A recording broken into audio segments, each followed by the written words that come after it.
want from me? I'm just blood and flesh and bones. I'm not an answer. Welcome to Mildly Entertaining at UNCW, the show where the Office of Military Affairs keeps you mildly entertained and more or less up to date on what's going on at UNCW. Your hosts are Joanna DeMott, the Military Liaison and Program Coordinator, and Melanie Nelson, the Military Student Services Specialist. Greetings, Joanna. How are you today? I'm great.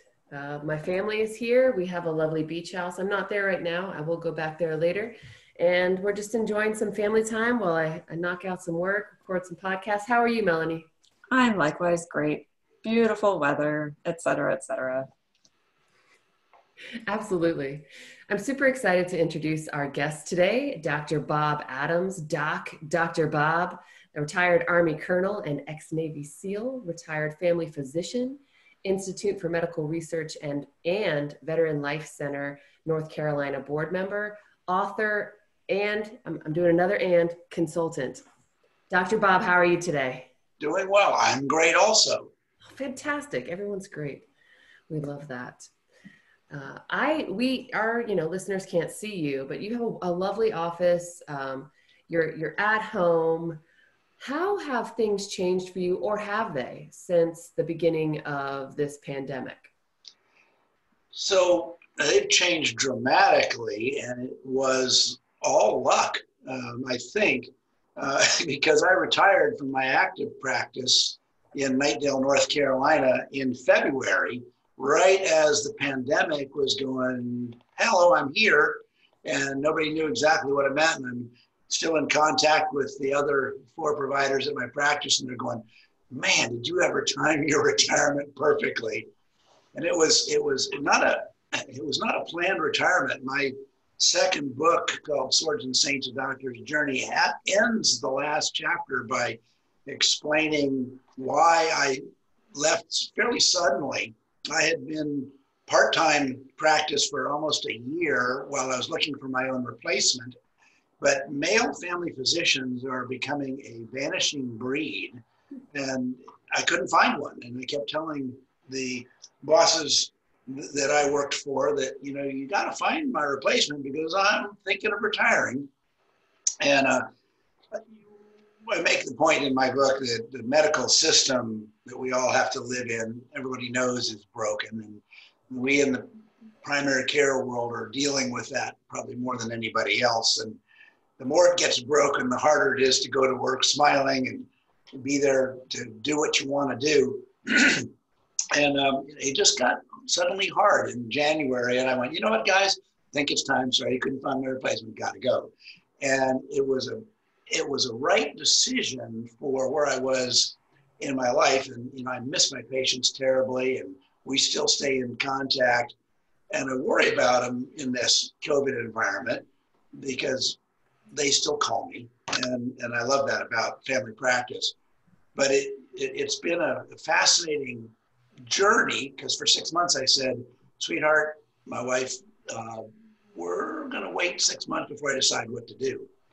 But in further answer to your question, as soon as I put out the word on Facebook and LinkedIn that, Bob Adams has retired, people started knocking on my door. Okay, doc, what can you do? How can you help us? And I find myself as a medical advisor for 4 different companies, one international company, and another one that is going to go national very soon. I've got still on my 2 boards of directors for the Veterans Group.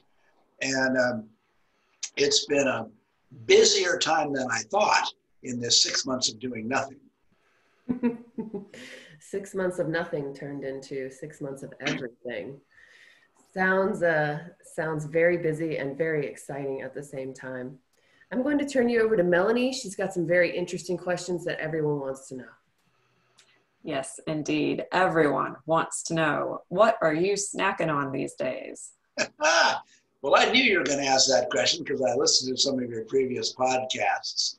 And I am, as a physician, fairly aware of the need for good nutrition, but not as sensitive to that need as those that make it a, a life choice. And, I like healthy snacks. I'm a big fan of pecans, which I keep around all the time as a snack food, and cashews and Chex Mix, which a friend of mine makes brilliant, but has the pecans and cashews and wheat Chex and grain cereals in it. And I like my blueberries. I always keep blueberries around. So those are my healthy choices. And so I find myself now that I don't have to eat by the clock, eating just when I'm hungry and eating enough to get me through the one meal a day that is with my wife is the dinner meal. But breakfast and lunches are mostly just snacking along the way. So a combination of grazing and then one dedicated meal a day. We've heard that from a few people throughout the pandemic, especially as your work changed. I imagine it was easier to sort of grab a handful of nuts and berries and go along with your day. So yeah, snacking, it's not all it's cracked up to be, but it's also not the worst thing in the world, is what I think I'm hearing here. Well, and I should comment that for the last year, 2 years actually, one of the things that I did at work was I rearranged my clinic schedule to give me an hour and a half lunch break instead of an hour. And I would grab a handful of pecans, jump in my car and drive across the road to the pool, and I would swim laps at lunchtime and take a steam bath, get all the germs off me and come back. And that's all I had was my pecans and my swim. And patients got a kick out of it. I'd come back sweating sometimes and, what are you, and red-faced, what are you doing? I swam laps for lunch. And I'm way more energetic. And now my wife and I go bike riding in the afternoons in this nice weather. And you got a combination of exercise and diet. Helps a lot. Always, yes. Okay. So shifting tacks here. Let's talk about college. Obviously, we work at a college and we want to share people's stories about their college experience. Sounds like you've had multiple college experiences. And how did that tie together with your time in the military? And how did it get you to where you are now in the work you're doing currently?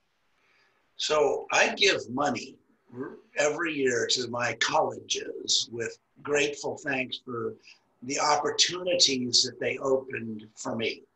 I in high school wanted nothing to do with the military. Dad was military, granddad was career military, great-granddad was, great-great-granddad's certificates for commissioning by Abraham Lincoln in the Civil War hang on my wall, didn't want anything to do with it. And one day I read about this article in Reader's Digest, there's a Navy SEAL thing out there, and walked into my dad's office and said, how do I get into the Naval Academy? Because if I'm going to be a Navy SEAL, I might as well be an officer. And I thought he was going to wet his pants, but that changed everything. We did the paperwork, and I was lucky enough to get accepted. Found myself, at a school that I had never intended to go to, and was not a great student or a great athlete, but took advantages of both of the programs in athletics and academics that they offered. And, graduated to a job I didn't want because Navy SEALs wouldn't take me, and found myself driving a ship at sea for a year and a half, which is what my granddad did. And luckily, a SEAL recruiter came through San Francisco when my ship was in, and that changed everything. I got into the SEAL teams and spent 12 years there. But in the process, I decided to transfer to the reserve military and go back to school and get a master's in business. And that I went to James Madison University, a wonderful school in Harrisonburg, Virginia. The most important part of that was that's where my wife lived, and that's where I met and fell in love. And so the school not only gave me an MBA, which has proven to be very helpful as a doctor, but it also introduced me to the love of my life. Very nice. Now, and I got, obviously there's one more school I give money to, and that's my medical school, because it's a fun story, which I talk about in my first book about Navy SEAL training, is that when I got out of the reserves, went back to work as an MBA 3 years later, I didn't like it at all. The business has a real difficult edge to it, and that is it's all about money. And money has no ethics. So for me to make $1, I had to take it from somebody. And that just didn't have the same appeal that being a Navy SEAL and defending our country and taking care of men's lives and, wasn't there. So I came home one day and told my wife, I hate my job. I want to do something else. She goes, what? I said, I want to go to medical school because that's the only course at the Naval Academy that I loved. Biology made my life fun. And when I found myself at a life transition point, I said, what did I love the most? And the answer was being a SEAL platoon commander, but that wasn't available. So I said, I want to go to school where they teach biology stuff. And she goes, go ahead, you're 30 years old. We have a second child in the works, and you know, they probably won't let you in anyway, but give it a try. And Wake Forest University did accept me, and I'm grateful for some of the best medical training in the country. All right. As always, I'm hearing a lot of things that I love in this story of your career development. So that one class you really liked as an undergraduate, guess what? The one class I really liked my freshman year at the University of South Carolina was Russian language and literature, and I ended up being a Russian major. And I have a book group full of friends who were classics majors and creative writing majors and literature majors, and we're all joking like, hey, look at us, we all wound up gainfully employed with health insurance. Who knew? See, it will all work out in the end. If there are any undergraduates listening to this podcast who are concerned about their major choice, but also paying attention to what you actually like studying and what makes you happy, brought you full circle. I'm sure there were things that you learned in your business degree that have helped you throughout your practice many times over, but it's worth paying attention to that gut feeling that says, I'm not so sure that this is right for me. Like, I can see the game you're playing, and I'm not so sure I want to be a player in that game. I think a lot of veterans will go out of the military, and for the reasons that you described, wanting to continue serving, you wind up going into the nonprofit sector. I did that for a while and found out that it's not quite the same, right? There's a different kind of organization going on. And again, it's all about dollars, except there are just never enough. So if you pull from one program, you're giving to another, and it all gets very muddled. So I appreciate your line of logic there. And I also appreciate your wife letting you go for it, because we know that that's a big part of the puzzle too, is, you know, sure, you want to go be a medical resident for a while. Great. That sounds like it's going to be a great thing for our family for a while. But obviously it's all worked out. And so that, you know, thanks for sharing that whole convoluted arc to get to where you are today. Also a former ship driver here, you know, solidarity. Don't blame you for leaving to go join the SEALs. I'm sure it was a lot more fun. Just saying. So I'm going to hand you back to Joanna now before I wax poetic about how happy I am to be a veteran and no longer standing watch at sea. Joanna, take it away. I love your story. It's always so fun to listen to, and I appreciated our conversation before. What you're doing so much right now, the way that you kind of popped into my view is the Veterans Life Center here in North Carolina. Can you tell me a little bit about maybe your position on the board, but also what that center's doing? Absolutely. This is a very exciting story, and I hope we get the word out. The Veterans Life Center opened just last month in Butner, North Carolina, which used to be an old military post, Butler, for the World War II enrollees on the way to war. And that land has been sitting basically unused since the end of World War II and briefly in Korea.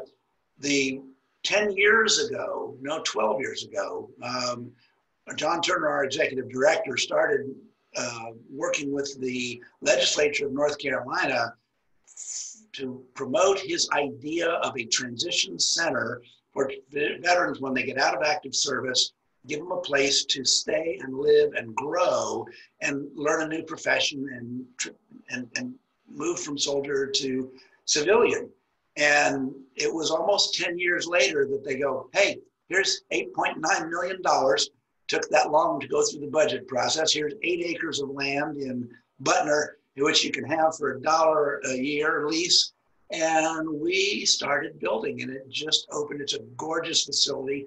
It houses up to 75 men and 25 women in a beautifully secure facility with a community college walking distance away, a psychiatric hospital walking distance away, a drug and alcohol rehab center walking distance away, all there in Butner, North Carolina. And hopefully we will see minimal use of drug and alcohol and psychiatric facilities, but maximum use of the community colleges. We tell our residents, you can stay up to 2 years and stay with us and get ready for your next job and march on. And a lot of North Carolina and area agencies are taking note and knocking on our door. That's wonderful. Just such, and it's beautiful. It's absolutely gorgeous facility too. Yeah, what a wonderful thing you're just doing for the veteran community. The next thing I'd like to talk to you about is your newest book, Swords and Saints, A Doctor's Journey. Can you tell us a little bit about that one? Sure. And of course, I've written 2 books. The first one was about Navy SEAL training, and it's still selling well, and they're both on audiobook. But it was a book that I had to write because nobody had written about Navy SEAL Hell Week. This second book is the same thing. You know, I've been doctoring for 35 years and found myself a willing and enjoyable teacher. I just love to teach people about what I've learned over the years. And so I work with medical students and work with residents, even the own doctors in my practice. You know, let me share with you what I know. And I find myself telling the same patient stories over and over again. And one day I said, you know, if I don't write these down, they're going to die with me, because there's 72 chapters in the book. Everyone has a patient experience. They make you laugh, they make you cry, they make you say, and it was just a sort of a job that I loved, that I felt I had to do. Absolutely. And so your first book too, can you tell me a little bit about that one? Well, sure. That was what I said earlier. SEALs were not allowed to write books until about 6 or 8 years ago. And then they kind of took the veil away and said, go ahead, tell your stories, just don't say anything classified. And a lot of books have come out, and I would read them all going, you know, they all have a chapter about Hell Week, and they all mention their Hell Week, but nobody ever explains what is Hell Week. You know, they can say, okay, Hell Week is 6 days of no sleep, soaking wet, freezing cold, shivering uncontrollably, push to your physical limits and your mental limits, and everybody go, yeah, okay, that sounds really hard. But how do you describe that? And so when nobody else would write the book about Hell Week, I said, I'm going to. And this book talks about the 11 men out of the 70 of us that went through that period of incredible stress. And it introduces their backgrounds, and it's me as a doctor looking back. I'm trying to find out, what is it that we each had in common that allowed 11 out of 70 of us to make it? Because we get together and we don't know. And when I interviewed everybody, I did discover a common theme, and it's an important theme. It's about success, not about survival. Each of the 11 of us, and I'm skipping ahead to chapter 21 in my book, where I reveal the great discovery, and that is, each of us were not the great athletes, not the superstars in any one area, but in fact, were the runts of the litter, the guys that life had already kicked around pretty hard before we decided to go into this branch of the military and prove to the world that we were okay. And that was a common thing. We had suffered life's slings and arrows before going, and every one of us hit that point of no return where you just can't go any further, and went, wow, we can do it. And it made a huge difference. The purpose of SEAL Hell Week is to get you to that absolute end point where you know you can't go on, and take you beyond it, at which time the impossible becomes possible. It's fascinating. It really is. And thank you for writing those books. They sound super interesting. I have to get some copies. What else would you like our listeners to know? You're doing so much, so I know there's something else. Well, there's another, as I mentioned to you, I'm working with 4 different companies.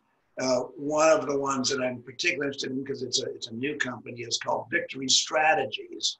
Victory Strategies is a leadership and management company that is staffed primarily by special operations soldiers, mostly Navy SEALs. Our CEO and president are Navy SEALs, and they're knocking on corporate doors, big corporate doors, to say, we'd like to teach you what we learned in Navy SEAL training about leadership and management.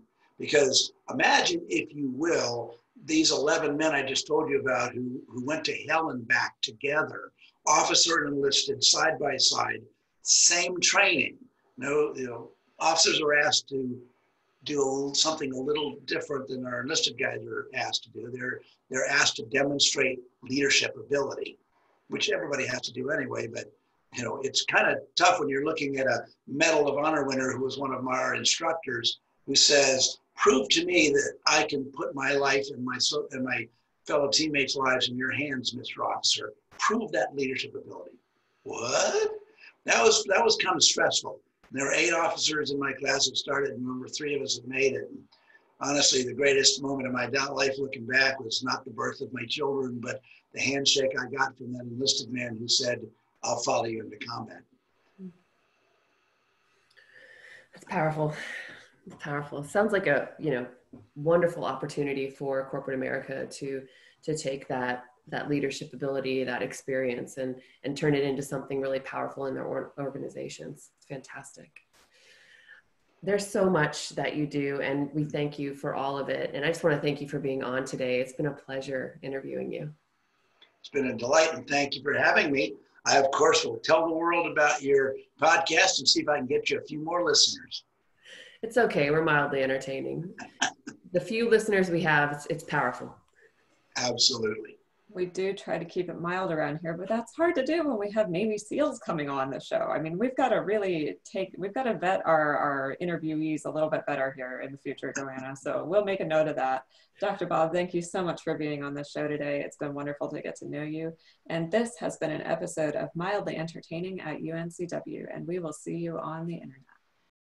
Thank you for listening to Mildly Entertaining. Our intro music comes from the band Blue Turnip and their song, What Do You Want From Me?